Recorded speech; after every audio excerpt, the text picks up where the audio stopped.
நண்பர்கள் அனைவருக்கும் நல்வணக்கம்ங்க. நீங்கள் இந்த பதிவில் பார்க்கிறது ஒரு நல்ல பெருங்கூட்டான இரண்டாம் ஈத்து காராம்பசு மற்றும் அதனுடைய மயிலை காளை கன்றுடனுங்க. இந்த காராம்பசுவில் என்ன ஸ்பெஷல்னு கேட்டிங்கன்னா, நீங்கள் ஒரு இடத்துல கூட ஒரு மையப்பகுதியில் கூட நீங்கள் எந்த விதமான வெள்ளை புள்ளியோ அல்லது மறையோ எதுவுமே பார்க்க முடியாதுங்க. நல்லா ஜெட் பிளாக் கலரில் தெளிவாக இருக்கக்கூடிய ஒரு சுத்தமான காராம்பசு மற்றும் அதனுடைய மயிலை காளை கன்றுடனுங்க. மாடு கன்று இரண்டுமே சுழி சுத்தம்ங்க. பெரியவர்கள், பெண்கள், குழந்தைகள் என யார் வேண்டுமானாலும் ஈஸியாக ஸ்டூல் போட்டு உட்காந்து பால் கறந்துக்கலாமுங்க. ஹேண்டில் பண்ணுறதுக்கு ரொம்ப ஒரு சாஃப்டான மாடுங்க. அதாவது நீங்கள் எந்த விதமான பதட்டமே வேண்டாமுங்க. மாடு அந்த அளவுக்கு ஒரு சாதுவான குணம் கொண்ட மாடு. நீங்கள் பெரியவர்களாம் பார்த்தீங்கன்னா ஈஸியாக ஸ்டூல் போட்டு உட்காந்துட்டு கறந்துட்டு எந்திரிக்கலாமுங்க. நம்ம கட்டுத்தறிக்கு மாடு வந்தோடனே எடுத்த வீடியோங்க இது. பால் பெரிய இவங்க தாத்தா கறக்குறாங்க. மாட்டில் எந்த விதமான பதட்டமான சூழ்நிலையுமே கிடையாதுங்க. ஒரு புது கட்டுத்தறிக்கு, புது இடத்துக்கு ஏற்கனவே பழக்கப்பட்ட மாதிரி ஒரு சூழ்நிலையில் இருந்த மாடு எப்படி இருக்குமோ அதே மாதிரி இருக்குங்க.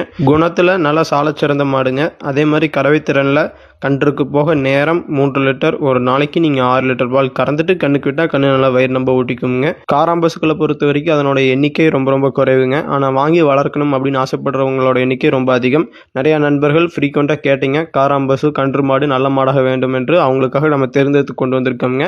நிச்சயமாக இந்த மாடு பார்த்தீங்கன்னா குணத்திலும் சரி, அழகிலும் சரி, கறவைத்திறனும் சரி, அனைத்திலும் சாலச்சிறந்த மாடு. உங்களுக்கு தேவைப்பட்டால் கான்டாக்ட் பண்ணி தெளிவுபடுத்தி வாங்கிக்கலாமுங்க. கோவில் தானத்திற்கு ரொம்ப உகந்த மாடாக கருதப்படுதுங்க.